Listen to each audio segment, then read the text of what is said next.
Assalamualaikum warahmatullahi wabarakatuh. Nahnu fi majmu'atin salasa. Sanaqumu bimuhimmatil lughah Al-Arabiyyah ay'amalin fidyu'an raqmi jumlah ismiyah. Istamta'i bil musyahadah. Di sini saya akan menjelaskan tentang pengertian jumlah ismiyah dan hal yang perlu diperhatikan dalam jumlah ismiyah. Pengertian jumlah ismiyah yaitu pola kalimat yang terdiri atas isim bertemu isim atau kata benda yang bertemu kata benda. Hal yang perlu diperhatikan dalam jumlah ismiyah yaitu apabila isim yang pertama berjenis mudzakkar, maka isim yang kedua wajib mudzakkar. Dan apabila isim yang pertama muannas, maka isim yang kedua itu wajib muannas. Contoh isim yang muannas yaitu as-saburatun nadifatun, dan contoh yang mudzakkar yaitu al-kitabun jadidun. Oke, di sini saya akan melanjutkan materi tentang pola jumlah ismiyah. Pola jumlah ismiyah terdiri dari isim plus isim. Isim yang pertama disebut dengan mubtada dan isim yang kedua disebut dengan khobar.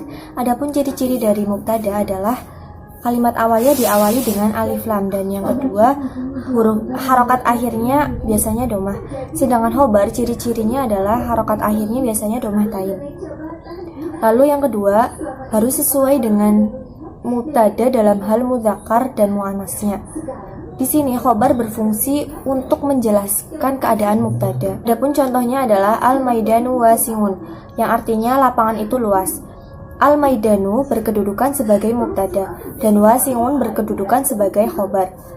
Al-maidanu sudah memenuhi ciri-ciri mubtada yaitu kalimat awalnya diawali dengan alif lam dan harokat akhirnya adalah domah. Sedangkan khobar harokat akhirnya adalah domah tain.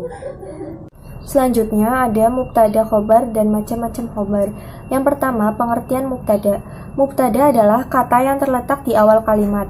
Mubtada disebut juga dengan subjek. Yang kedua, pengertian khobar. Khobar adalah setiap kata yang menyempurnakan makna mubtada dan letaknya setelah mubtada.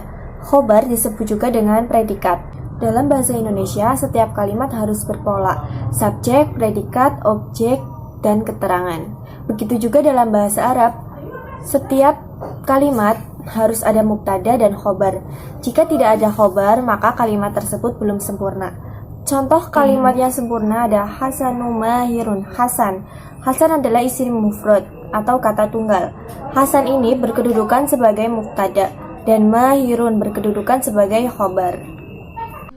Di sini saya akan melanjutkan materi, yaitu materi tentang macam-macam khobar. Khobar dibagi menjadi 3 macam, yaitu khobar mufrad, khobar syibul jumlah, dan khobar jumlah. Yang pertama adalah khobar mufrad. Khobar mufrad adalah khobar yang tidak berbentuk jumlah atau nama lain. Nama lain khobar mufrad adalah khobar tunggal. Contohnya adalah al-kitabu mufidun, yang berarti buku itu bermanfaat. Al-kitabu adalah mubtada dan mufidun adalah khobar.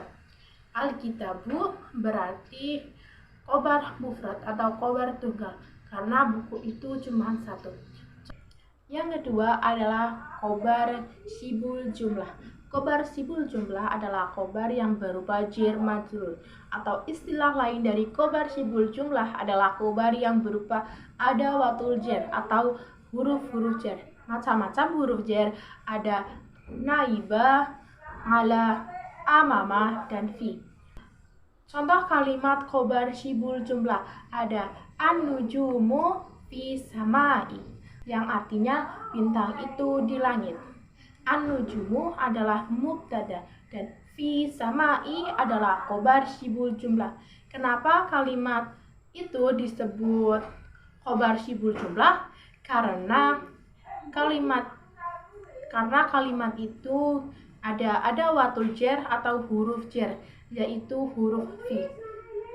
Yang ketiga, khobar jumlah.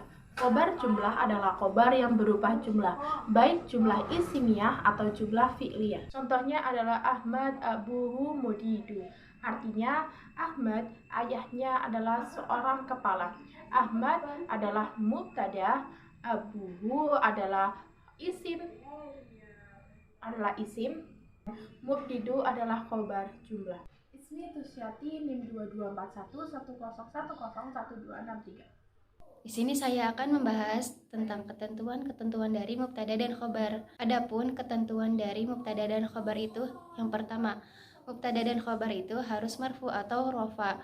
Contohnya itu Fatimatun Thalibatun. Nah, kata Fatimah itu menjadi mubtada. Karena menjadi mubtada maka harus rofa, dibaca dhammah.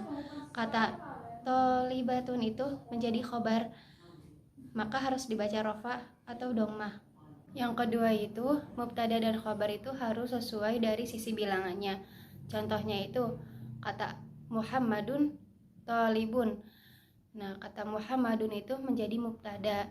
Bentuknya itu mufrad, menunjukkan pada satu. Nah, kata Thalibun itu menjadi khobar, dan bentuknya mufrad juga. Contoh yang kedua itu, at-talibani mujtahidani. Kata at-talibani ini menjadi mubtada dan bentuknya itu tasniyah, menunjukkan pada dua dan ditandai adanya huruf alif dan nun. Kata mujtahidani menjadi khobar dan bentuknya sama, tasniyah. Contoh yang ketiga, al-mujtahiduna najihuna. Kata al-mujtahiduna menjadi mubtada dan bentuknya jamak mudzakkar salim karena menunjukkan banyak untuk laki-laki. Tandanya itu ada tambahan huruf wawu dan nun. Kata najihuna itu menjadi khobar dan bentuknya sama, jamak mudzakkar salim. Ketentuan yang ketiga itu, jika mubtadanya itu mudzakkar menunjukkan pada laki-laki, maka khobarnya pun harus mudzakkar. Begitu juga jika mubtadanya muannas menunjukkan pada perempuan, maka khobarnya pun harus muannas. Contohnya Muhammadun Thalibun. Kata Muhammadun menjadi mubtada dan jenisnya itu mudzakkar. Kata Thalibun menjadi khabar dan jenisnya sama mudzakkar. Contoh yang kedua itu Fatimatun Thalibatun. Kata Fatimatun menjadi mubtada dan jenisnya itu muannas. Tanda muannasnya itu adalah ada nama Fatimah yang menunjukkan pada perempuan. Kata Thalibatun menjadi khabar dan jenisnya sama muannas. Tanda muannasnya adalah ada huruf ta marbutoh di akhir.